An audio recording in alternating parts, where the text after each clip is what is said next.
Hello and welcome to another episode of the Six and Out podcast brought to you by Sports News Blitz. I'm Bilal, joined by Dejan, and this is the show where we talk everything cricket.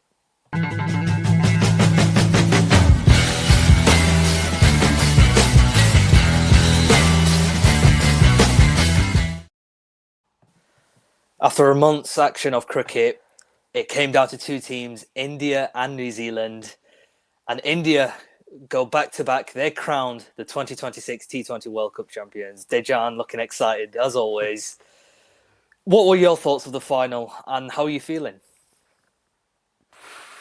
Just completely dominant. I'm very happy. I'm very, very happy. But it's a weird one because it was such a dominant game.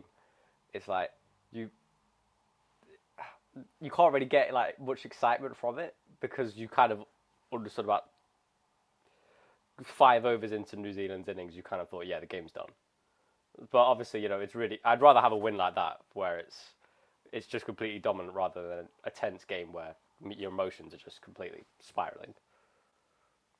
Yeah, it felt like we were going to get another high-scoring run fest like we did at the Wankhede in the semi-final, but New Zealand just couldn't keep up with the way the Indian batters were going. Yeah.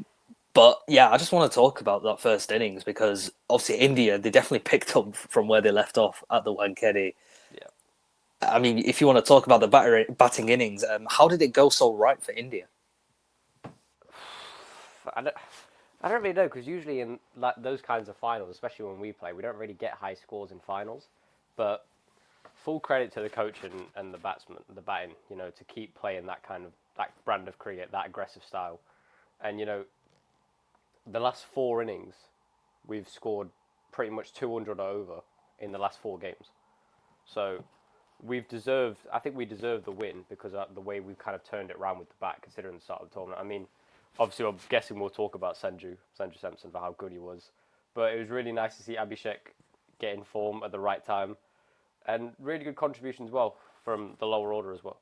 So the batting, yeah, the big plus, I'd say, from the last couple of games, and just the tournament in general, the batting's been outstanding.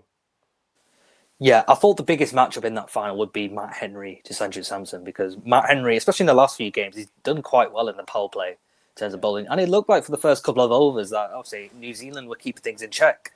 But the thing that confused me was they kept changing their bowler every over in the power play. Yeah.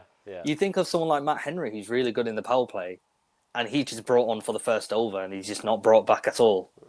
And then, like to Jacob Duffy, he's played his first game in a while as well. He looked quite off it. So, in terms of their selection, I thought it was a big misstep not playing the spinner because we saw when Glenn Phillips bowled that over and then when Satner and Ravindra came onto bowl that there was a bit of hold up, a bit of grip in the surface.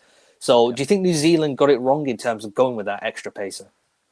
I think they just got the plan wrong just in general. Like, obviously, of course, that will be a key part of it with selection as well because Duffy didn't have a great game, 3 overs, none for 42. So it was a poor choice to not play McConkey, in my opinion. But just in general, because the first couple of balls that Matt Henry bowled, to Sanju Samson, where he got it on a good line and got it to nip in, caused Sanju Samson a few problems. But I felt like as soon as that first 6 was hit in the first over, New Zealand just changed the way they bowled. It was just slow balls, short pitch deliveries, wide, trying to hit, I think, out of the hitting arc. But it was way too early to do that because it was still in the power play.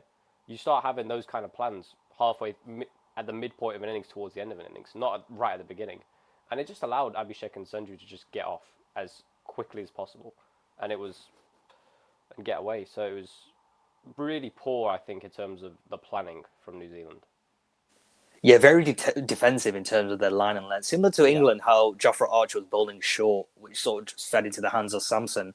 But in terms of Samson's innings, actually, I really like the way he sort of bided his time. Like, he knew, like, okay, I'm in good touch, but maybe it is just sensible to just play, be watchful for those first few balls, and then go and attack and play my natural game. So I think the way he accelerated, and obviously he ended up winning player of the tournament. So I think these last 3 games, he's sort of like, this is probably the best Sanju Samson we've ever seen. And for him to carry that on in that final, it's not easy. It's not an easy task. And as you mentioned, Abhishek joining him as well in terms of that free-flowing run-scoring nature. India's highest opening wicket partnership came in the final. So it just goes to show saving your best till last always proves dividends. Well, yeah, same thing happened with Kohli, to be fair, in the 2024 T20 World Cup final. But what I liked about Abhishek's innings, and this is going to be crazy to say for someone who scored 50 off 18 deliveries, but it was sensible batting. It was sensible batting. That's the thing. He's he's thrown it away so many times in this tournament because he's just been trying to go too aggressive. I don't, you know, it's understandable because he's a young player. It's his first tournament and pressure gets to everyone. But in that final, he wasn't chasing wide deliveries. He wasn't running at the bowling. He was just kind of waiting for the deliveries to come to him, and that's why I think he batted so well and so sensible because he was so sensible and he was making sure it hit the middle of the bat every single time he was going for it. So really good to see him perform like that and show a bit more maturity to his batting. Because as I said, to score a 50 off 18 deliveries and we're talking about how sensible it is, says a lot about him and the talent he has. Yeah, when Glenn Phillips came for his first over, he's like, okay, this is the matchup. This is where Abhishek's going to fail again. But to see him playing like 2-3 balls in a row, he just defended it. I was like, oh my God, this is the new Abhishek. So yeah, he bided his time. He waited for the paces to come back on. And then obviously he showed them 12 parts of the ground.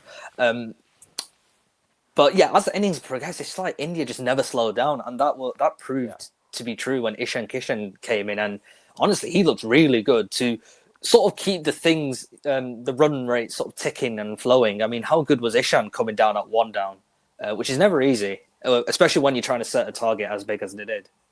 Well, as I said, it's just all about the talent that a lot of those players have, and he's one of them. And as I said, he looks like a different player when he came back into the India team. And Senju's looked like a different player since he's come back into the team in this tournament.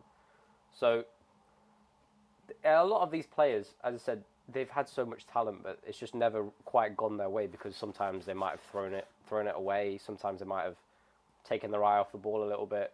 But they seem to have all come together with kind of a purpose in this tournament that we're going to win it. And, we're going to be laser focused on only winning this tournament, nothing else. So that's why I think the likes of Sanju and the likes of Ishan, they've done so well in this tournament because they've used their talent, but they've also got their mentality and their mindset perfectly set for this tournament. Yeah, to see the top three strike the way they did and all get half centuries. I mean, Sanju Samson getting out on 89 for the second game running, which is a bit anticlimactic because I so wanted him to see him get that century, but wasn't meant to be. But was that over when Nisham, he got Sanju out, then he got Ishan out, and then he got Suri out first ball. Yeah. and then I just thought, we've not just done this for 16 overs just to throw it away right at the end. But thankfully, the way Dubé finished the innings off, we got over 250. So, yeah, good, very good. Yeah, it was important because after the start they got, it can be harder for the batters to come in to sort of continue that momentum. And we saw Hardik Pandya struggle a little bit. And as you mentioned, with Nisham getting that triple wicket over, New Zealand looked to sort of claw back any momentum that they could find heading into their second innings. And it looked like for a point where restricting to India to like 240 seemed to be good for New Zealand because the way India were going, 270, 280 was on the cards. But as you mentioned, that sort of late flurry from Dubé was really good. And I don't know because I know they gave Nisham the fourth over because obviously he got that triple wicket in the overs prior.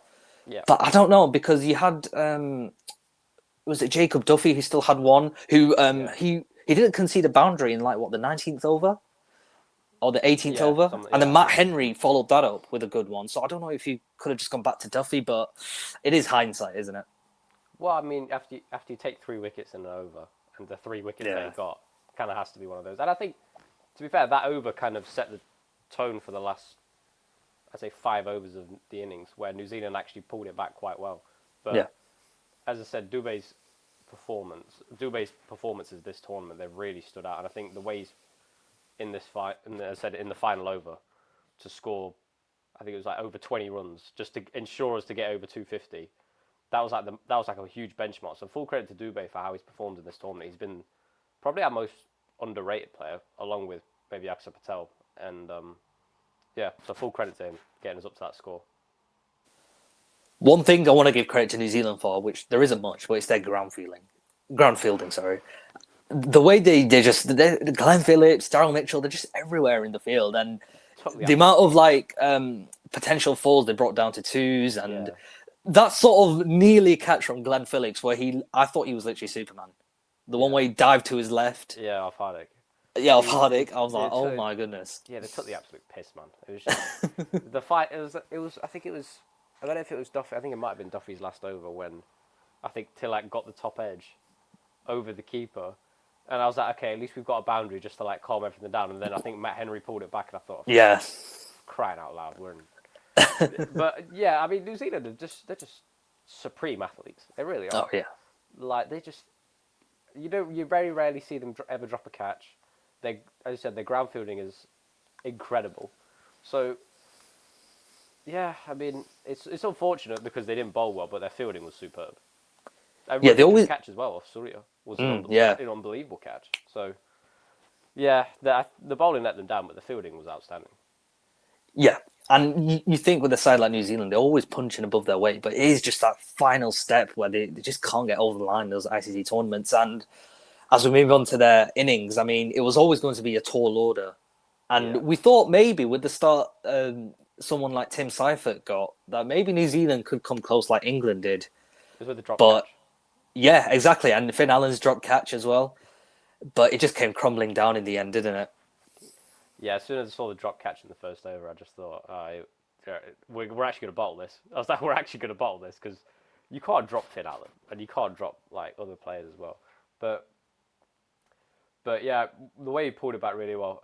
I think Axel Patel's performance was with the ball was outstanding to get the first wicket. He took 3 crucial wickets, with the likes of Daryl Mitchell, Glenn Phillips. He got for a low score, so full credit to the way Axel Patel bowled, because I think bowling up front in the power play is not an easy thing, especially as a spinner. And I think he did that perfectly. He varied his line and length perfectly. He varied his pace perfectly. And he was just such a huge problem because they couldn't get him away, which was superb for us. Yeah, I think it was the sort of the way the pitch played as well. I think bowling spinners up front actually helped because there was throughout the innings there was actually a bit of grip throughout, and we saw with the paces, especially when New Zealand bowled towards the death, where they sort of bowled them slower balls. You saw it grip, and you saw it hard for the Indian batters for a period of time to get it away. And likewise when India bowled as well, Bumrah coming on late and having that flurry of wickets as well. So I think it was a smart decision to bowl Axar up front, and I mean, Axar in finals, he did it in 2024 as well, with both bat and ball. I mean, this guy, to think he wasn't even part of the playing 11 for a certain amount of games, and for him to sort of come back, and he's just a player who goes under the radar and just does his minimum. He gives you 7 out of 10 every time. Well, it's crazy because he's been playing for, I think, it's been over 10 years now. Axel Patel's been playing for India, and no one talks about him still. Like everyone always talks about the star players, like the Rohits, the Kohlis, the Hardicks. In Test matches, you talk about certain players like KL Rahul, Jaiswal. There's so many players, and yet he's the one player that no one ever talks about ever. But if you look at India's success, he's played such a huge part of it. Like with the bat, in the Champions Trophy, get him in at number 5. He batted brilliantly for us in the T20 World Cup, batted, bowled, and fielded obviously outstandingly. And in this tournament, he hasn't had much to do with the bat, but with the ball and in the field, he's been one of our most reliable players, been one of our best players. So full credit to him, and I'm glad to see that people are now starting to kind of give him the recognition that he deserves, because it's been a long time coming for him. Yeah, absolutely. Unsung hero is probably the best way to put it. But in terms of the New Zealand innings, we always talked about, is their middle order tested enough? What if an Allen and a Seifert get out early? And we saw with Finn Allen's wicket, New Zealand just failed to recover. And I'm sorry, but just some of the shot selection. I know it's a final where you have to go hard, go big.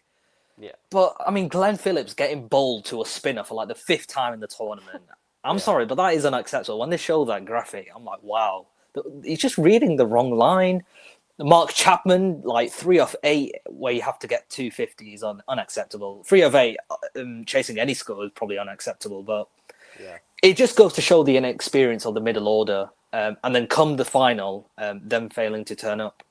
Again, I feel like I've said it all tournament about Daryl Mitchell. I've said it all tournament. Why is he not batting up? The decision to play Rachin at 3 has just not worked at all in this tournament. Glenn Phillips hasn't really been in any form apart from the first game against Afghanistan. And Chapman, he's had a couple of nice little cameos, but he's not really been a reliable player. Daryl Mitchell, this year, and for large parts of last year, was by far and away New Zealand's best batsman in limited overs cricket. A couple of months ago against India, he batted unbelievably against us. He scored 200s. He was in sublime form. And he drops down to number 6. And all his confidence and all his timing, as I said, is just gone because he bats lower down the order. I just don't understand how you have a batsman who is in that good a form and playing that well for you, and you drop him down to number 6. That's a horrendous decision. So I don't know who's made the decision in terms of who bats where, but Daryl Mitchell should be batting at least at number 3 in this tournament with the form he's been in. And, you know, the way you're striking the ball in the final as well, he hit a couple of nice sixes. And it just reminds you again, why does he not bat higher up the order? He should be. He's that good a player. Yeah, especially when like so Ravindra is struggling, and you talk about the counterparts. Number 3 for India, who's Ishan Kishan, the way he's just able to continue the tempo, and then Ravindra, guys like Ravindra, Chapman, they just seem to slow things down, and it's never sort of a good template to have.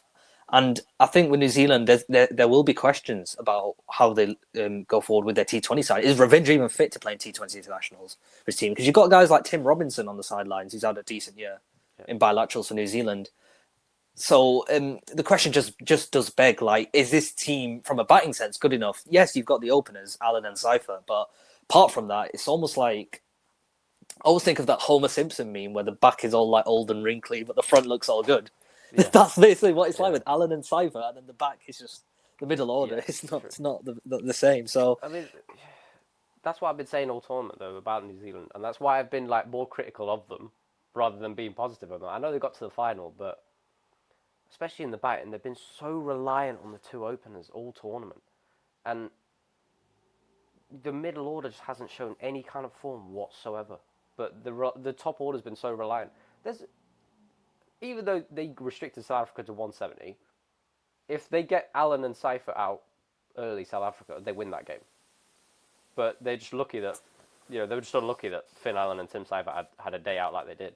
Yeah. But the final has showed exactly what we said all tournament. If Allen and Cypher aren't going to do it for you, then no one else will.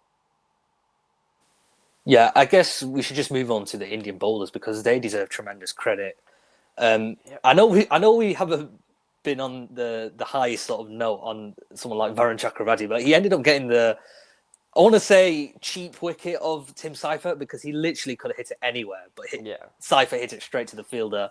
But Chakravarti, he did get that wicket, but for a moment... He still didn't bowl well. But for a moment it did look like, he was just dragging it down and wanting to get hit for 3 sixes in an over. Yeah, exactly. He did the same thing again. What's the economy rate this time? 13. 13. It's just, look, all credit to him. He won the tournament. At the start of the tournament, he was our best bowler. All credit to him. But, the way he's finished this tournament's been, like, bad. Very bad. But you know what? At least we got the win. And you know what? That wicket at Tim Cypher pretty much was the nail in the coffin there. So, I give him full credit for that. But it wasn't a great delivery. But, he got the wicket. Yeah, I thought it was also smart to bowl Arshdeep just for 1 over in the power play, I think it was. Yeah. And then bring him back in the middle because he looked really good when he came back on. Just when New Zealand, it never looked like they were going to reach the asking rate, but when guys like Santner and Daryl Mitchell were out there, and for Arshdeep to come back and obviously peg them back even more, even though he didn't pick up a wicket, I thought Arshdeep did well, and everybody just backed up the main guy, which is Jasprit Bumrah. I mean, I know how highly you speak of him. To pick up 4 wickets in a final, economy of what? I don't even know what it was. It's too low. It might 3.75. 3.8, yeah. Only conceding 15 runs. I mean, Bumrah just takes India to yet another title. So I said in the last episode I had a statement on him that I was going to say, which I was going to say to after the final. So I'll say it now. And this might... Look, you can call this controversial, you can call it bias, call it whatever you want. Jasprit Bumrah is the greatest pace bowler of all time. I will say it there and then. Look, Wow. I might be biased. I get that. Yeah. But the fact of the matter is, in all formats, I've never seen someone dominate all formats as he has. And we're talking about this. The last two T20 World Cups that India have won, he took 15 wickets in 2024, average of 8, economy rate of 4. And then in this tournament, 14 wickets, average of 12, economy rate of 6.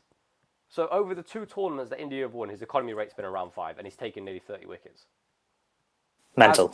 I've never seen anything like it from a pace bowler, when he's just he's just that good, and you bank on him every single time, and 99 times out of 100 he delivers every single time. His numbers are incredible. He averages 19 in Test cricket. He averages 19. I know he's only played 52 Tests, but 19 an average in Test cricket. You know, economy rates. His economy rates are unbelievable. Economy rate of 6 in T20 cricket, considering all the IPL games and all the times he's played for India. He is, for me, the best pace bowler of all time, because his numbers are incredible. But the fact of the matter is, every single time in the last 10 years, India have needed a wicket in any form of the game, whether that's going to England or Australia in Test matches, playing in the World Cup, playing at T20 World Cups, and or even in the IPL. Every single time a captain has needed a wicket, Jasprit Bumrah.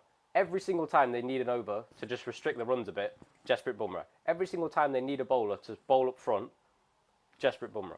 The guy bowls in every single aspect of bowling. He is 11 out of 10, 12 out of 10. The best that I've ever seen. And just that final as well.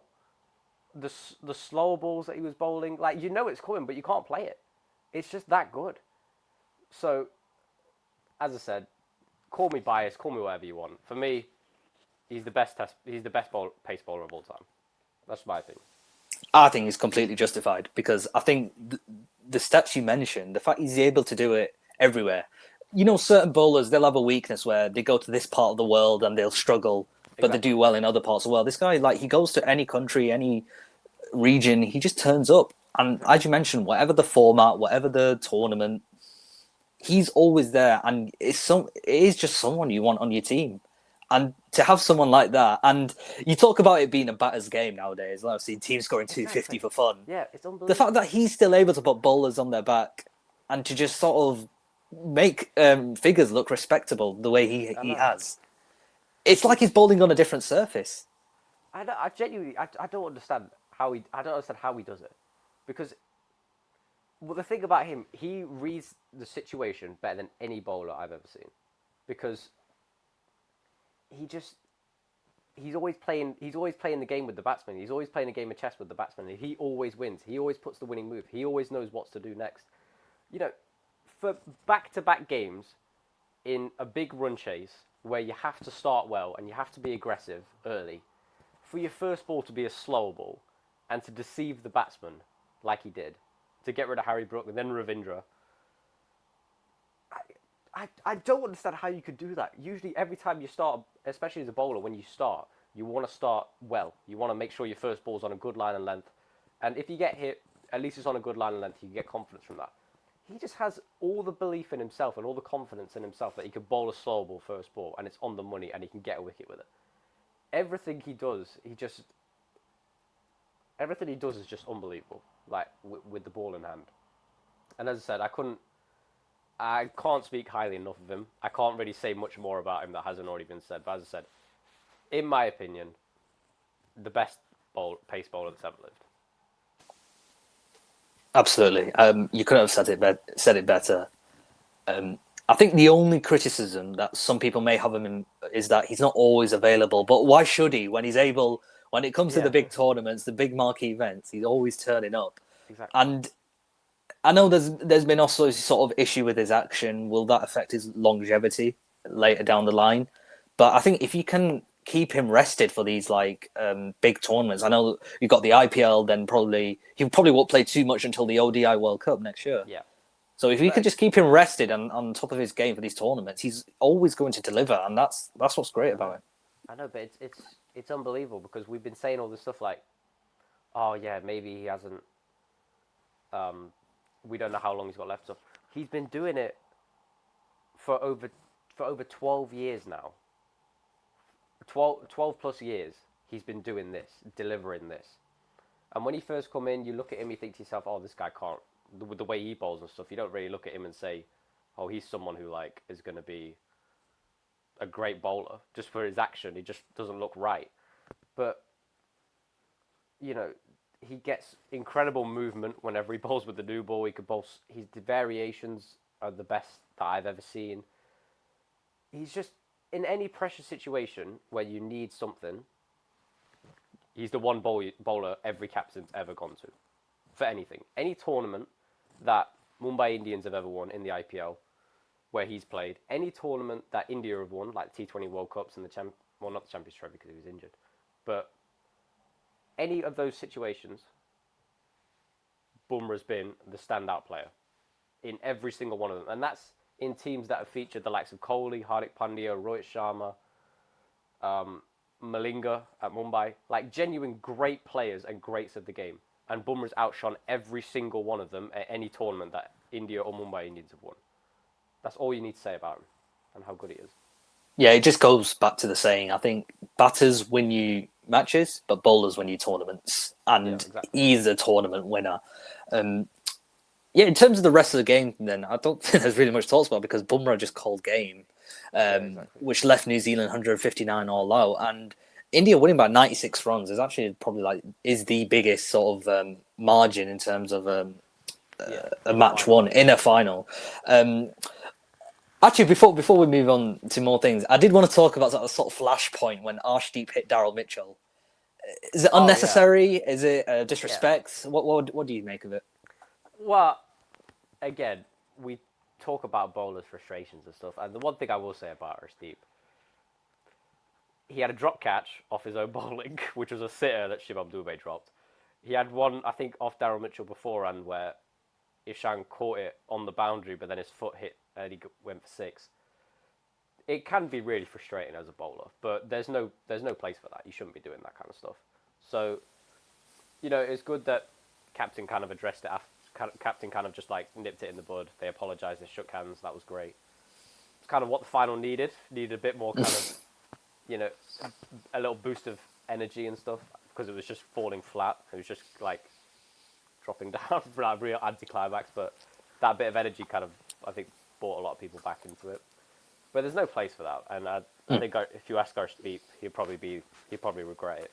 But as I said, I think it's just bowler frustration.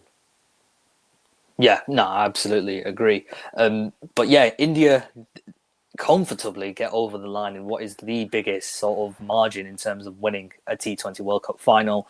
It's now their third T20 World Cup triumph, the most out of anyone, the first back-to-back, and most importantly, you're probably more aware of this than I am. They break the Ahmedabad curse. Yeah, true. Yeah, I've been waiting for that. Because, God, the World Cup final a few years ago still hurts, and I think it got to a point where I genuinely thought we were just cursed at this venue, but I think about halfway through India's first innings, I started to realise, maybe we're not. Maybe we actually maybe we could actually win here, and thankfully we did. Yeah, I mean, you talk about that final in 2023 hurting. India have won 30 of their 32 last ICC white ball events matches. The only losses is that final against Australia and then the Super 8s match against South Africa. So to have that record where you literally are perfect and one final basically costing you like a hat trick of trophies in white ball tournaments, the ODI World Cup, Champions Trophy and the T20 World Cup. It hurts, but it just goes to show how fantastic India have been in these white ball events. But I just want to ask you, this might be controversial because obviously I know we've had a few retirements. Yeah. But is this sort of period, is this probably India's greatest ever white ball squad they've had? I can count the 2024 squad as well, going into this as well. Uh, it's hard Well, because it's hard for me to comment on whether this is the greatest squad because we haven't won a 50 over World Cup. I think if we had won the ODI World Cup, I can confidently say yeah. But I mean, the 2011 squad, if you look at the names in that 2011 squad, it was unbelievable. There were the likes of mm, Tendulkar, Sehwag, Gambhir, Kohli, Dhoni, Yuvraj. But the bowling was never, Zahir, yeah. yeah, the bowling was never like the standout. I think this is probably India's best in terms of balance and depth. Mm, I yeah. think this is India's best team. But I've, I, I need that 50 over World Cup badly. I need it, and I think a lot of Indian fans need it. And I think now the fact that we've won 2 tournaments back to back, the ICC tournament. Well, we've actually won 3 with the Champions Trophy. I think now it's just going to be a case of we go into that 50 over World Cup not accepting anything else other than a win. And that's going to be the big one because that's probably going to be Kohli's last tournament. Well, most likely it'll be Rohit's last tournament. A lot of those players won't get another chance at a 50 over World Cup. So now that has to be the aim. That has to be the aim now. We've got a year left till it, and yeah, I can't accept anything other than a win in that T20 World Cup. No, the 50 over World Cup. Sorry. Yeah, I think that's the mission for India. Just all roads after the IPL anyway. I think that the focus will be on the 50 over format. Yeah. But just sticking with this tournament, then player of the tournament ends up going to Sanju Samson. To think after the group stages, someone would tell you that Sanju Samson will be the player Yeah. of the tournament, you would have been like, "You're crazy, you're nuts. Yeah. How does he even get into this team?" It just goes to show how remarkable he's been in what was that game against West Indies, which was virtually a quarterfinal, the game against England, the semi-final, and then now against New Zealand in the final. Yeah. To produce those innings back to back to back, sensational. Genuinely, I've not seen anything like it in terms from a batting sense. Maybe Kohli back in like 2016, where he was just producing like innings out of nowhere. But Yeah. to do those innings back to back to back, it's just incredible. Yeah. It makes you wonder as well because he scored over 300 runs in the tournament, and he only played he played 5 games, I think 5 or 6 games. Imagine if he'd played all tournament. I think he could have if he'd have with the way he was batted, he could have maybe got close to 500, which is crazy. But yeah, I've not seen much batting like it. I know Kohli obviously has consistently scored runs and done them very well, but for someone, the thing that's always been the question mark about someone like Kohli, especially in T20s, is always strike rates, which has always been a problem. But Sanju has scored runs at phenomenal strike rates in this tournament, and the 350s that he scored were at brilliant strike rates and accelerated very well. So yeah, this is probably the best tournament that an Indian batsman's had, considering the fact that we won it as well. So I'd give Sanju full credit. I'd give Sanju full credit for the way he's played and the turnaround. Yeah, 321 runs in 5 innings with an average of 80.25, the second highest average in the tournament behind Brian Bennett, who just want to get out. Yeah, But true. yeah, to do that in the fewest amount of games he has, to be like third in the leading run scorers list, I mean, it's deserved. It's deserved. And I've not seen anyone dominate the way he has in a while. And you talk about it like bowlers winning your tournaments. To think if Sanju Samson didn't come in, do India even get as far as they did? No, no, Yeah, because we didn't have good enough. I think balance in the team. I think yeah, as soon as he came back in, the team kind of, especially the top order, it strengthened a lot more, and it seemed to have a positive effect on the likes of Abhishek as well with the way he was playing, because the 250 that he batted alongside Sanju, and yeah, again I go back to it. Always had the talent to play. Never quite worked out for one reason or another. It's never quite worked out for him. But this was the most important period in his career where he finally had the opportunity to stand up at an ICC event, and he passed it. I think it's fair to say he passed it. He passed it with flying colours. So yeah, full credit to him, man. Full credit to him. It shows that if you have the talent and stuff, without the mindset, you're never going to be able to no matter how talented you are, if you don't have the mindset, you'll never get ahead in this game. I'm still baffled as to why he was at number 5 in the Asia Cup, and then he played a few innings Well, in New Zealand and was dropped, and that it was baffles just me. that was just to fit Shubman Gill in. I'm not being funny. Oh yeah. That was when. But yeah, as I said, I don't think Sanju would have been in the squad if it wasn't for Gill's injury, because Yeah. we had a series against South Africa at home where Gill opened, I think, 4 of the 5 games, and then he didn't score any runs, but they kept backing him, and then he got injured right at the end. Sanju came in, played really well, played very very aggressively, and then he got in the squad. I think pretty much because of that. So it's crazy to think what would happen if he didn't get picked. We'd have kept going with Shubman Gill. I don't think Shubman Gill could have had a tournament like Samson has had. Yeah, destiny. It's just destiny. It's fate. Sometimes it is just written in the stars. Yeah. But I really want to see him in the ODI squad now. Now that we're on the road to the ODI World Cup, it's going to be hard because I know KL Rahul's the keeper. Yeah. And Samson, who probably couldn't only fit in that middle order. Maybe Ishan Kishan could get a look in now as well. So some of these players who've done well in T20s, they could definitely get a look in the ODI squad now. Yeah, could do. It's going to be tough because, as I said, I feel like Gill's just been given captaincy, obviously, in ODIs, but Roy, Gill, Kohli, I think they're the nailed on top 3 for the World Cup. And I think KL has to be a nailed on now for his performances. But Shreyas Iyer hasn't been in the best of form in the ODI setup, so maybe there's opportunity there. But I don't know if Sanju's going to start playing more like formats for India. I think India are just going to set him on T20 cricket. And to be honest, with the way he's been playing, fair enough. That's probably the best format right now for him. Yeah, it's almost like all roles just lead to one. The amount of times they've been dropped and came back into the team, dropped, came back into the team. It's almost like a happy end in a way, but you don't want it to end yet if you're Sanju Samson. But I mean, what a World Cup it's been. I mean, like the amount of upsets, the sort of the rise of the associates, and then sort of the run fest matches we had towards the end. If you had to pick one favorite moment, I know you're an India fan, so let's say pick one favorite moment from an Indian perspective and one overall favorite moment outside of the Indian matches. What would that be? Favorite moment, I think, just because of the emotion that went into it, and realistically, this isn't a. I don't know if people are going to necessarily pick out this moment, but I got 2.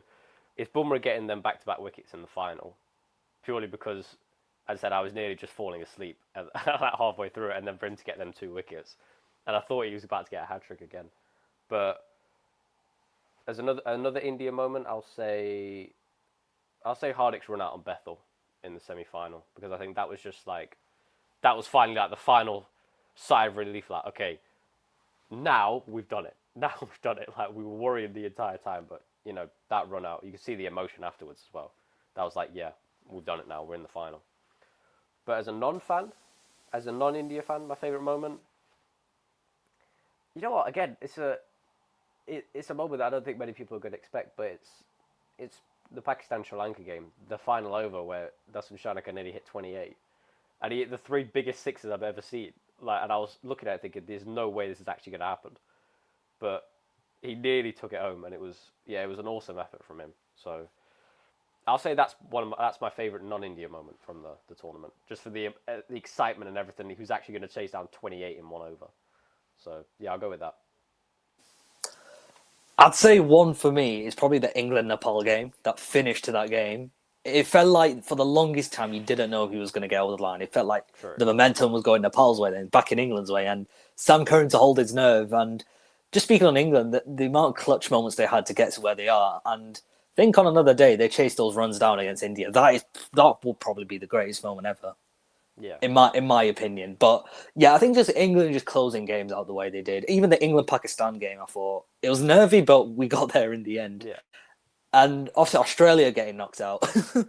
Oh yeah, I forgot about that. That's always a highlight. And to think how Zimbabwe and Sri Lanka struggled in the Super 8s, how bad were Australia? I mean, I'm not to beat on them whilst they're down, but aside like Australia, but you're right. It's true because given that they've got a home T20 World Cup in 2028, their squad's going to need an overhaul. Well, Stark's retired now. Cummins, Hazelwood, you don't know if they're going to play because they're going to be getting on a bit in age. I feel like Australia, especially in limited overs cricket, they're going to need a kind of a reset period, especially in this format, because a lot of those players that they've relied on for a long time, and they've been great players, no denying that, but they need to start ushering in the new generation, kind of like how India did a year ago. Yeah, it's just the way T20 cricket is going. You just need players to go from ball one and to continue that on. And maybe teams like Australia, teams like Pakistan, they're maybe just falling behind a little bit. So teams definitely need to sort of play the Indian way in terms of their approach and the template they've set now for 2 T20 World Cups in a row. But I think another moment I'd say is, I don't know why, but Canada, that guy getting 100 was like... Oh, yeah. Because like you think New Zealand, it was against New Zealand in a group game where they lost, and you think associate players they just never do well, and you've seen Brian Bennett do well. I just think the associates in general, Italy winning a game, who would have if he's told someone a cricket fan that like literally 5 years ago, they'd call you mental. So the fact we've had history from all sorts. And one final thing I do want to say, I know we've talked about it too much already, but that knock against the West Indies, that sort of kick-started like the renaissance for Sanju Samson. And that was probably India's toughest game because you lose that, you don't even make a semi-final or a final. So yeah, true. I think we've had too many great moments in this World Cup, so it is hard to just pick one. It's been a great tournament. It's been a great tournament. Definitely. It ended a bit with a bit of an anticlimax in the final, but yeah. Oh yeah, we didn't even mention Finn Allen's 100. Oh my god! Didn't even mention. I just realised. Yeah, but as you mentioned, that's basically anticlimactic because it's but that probably has to be a moment of the tournament. Oh yeah, the fastest ever T20 international century. Yeah, to score it against the favourites, to give them their only loss in the tournament, to knock them out. Yeah, that probably has to by default be a moment of the tournament. Surely. Yeah, probably. Yeah. But yeah, it's been like with runs, with ball, it's been incredible. But I just want to conclude on our team of the tournament. Then all right. We've had. It's hard to pick. Probably it's hard to pick 11 players. I found it hard anyway. But if we want to start with the opening two, I'll start with mine. I've got Sanju Samson and Aiden Markram. Yeah, it's a good shot. I mean, Samson has to be nailed. Yeah. But it's tough because you could go Finn Allen, you could go Tim Seifert, definitely go with Aiden Markram. But to avoid getting hate by the Pakistani people, I'll go with the guy who scored the most runs. So I got to go Zaid. Fair, yeah. There are 383 runs in the tournament to break Kohli's record, to score 200s. Pretty much carried that single team on his back single-handedly. So yeah, I got to go Zaid Farhan. Farhan and who then? Sorry. Sanju Samson. Oh, the Samson, of course, yeah. Right, I'll just go with 3 and 4 then. I've got Ishan Kishan at 3. I think he's been the best number 3 batter in the tournament. Maybe Ryan Rickleton, maybe up there, but I think Ishan Kishan, he's proven himself this tournament. And number 4, I've got Jacob Bethel, like Mr. Clutch for England. Yeah, fair enough. Mine's not really cheating because my 3 and 4 are basically 2 people who have batted 3. But I just... That's fine. Yeah, 3 to 4 is not a drastic change. Yeah, Ishan obviously has to be number 3, and number 4 I'll go Shimron Hetmeyer because I think. Oh yes. As I said, it was between him and Bethel. Look, Bethel's 100 was unbelievable, and it eclipsed pretty much anything anyone else has really done in this tournament. That one innings, but I just think over the course of the tournament, I think Hetmeyer was a little bit more consistent. And I think a bit more aggressive as well. So, yeah, I'll go Shimron Hetmeyer 4, and obviously Ishan Kishan 3.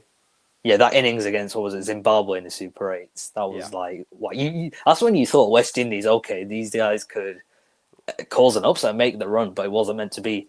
But moving on to, I guess we'll do 5, 6, and 7, sort of that middle to lower order before we get onto the bowlers. I think two of them are nailed on, surely. 2 of those. I've gone a little bit out the window for my middle order, so don't hate. I've got Will Jacks number 5. I've got Sikandar Raza number 6, and I've got Mitch Santner number 7.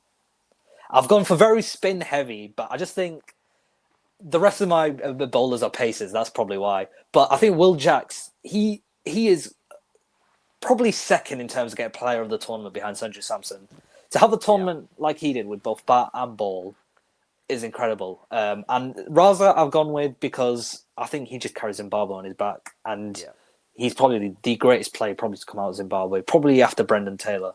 But he's been really good, especially with this current generation. And Mitchell Santner, I don't know why, but I just think he did kick things up in the latter half of the tournament. And second best economy rate as well in the tournament. So that's got to be worth something. Fair enough. 5, 6, 7 might be a bit biased because 2 of them are India players. But Will Jacks is number 7 for me. As I said, you have to. Okay, yeah. No matter what, you have to put Will Jacks in there. But I've gone purely for his reliability in this tournament, especially with the bat. I've got Shivam Dubey at 5. Yeah. I think again, he's just a phenomenal T20 player.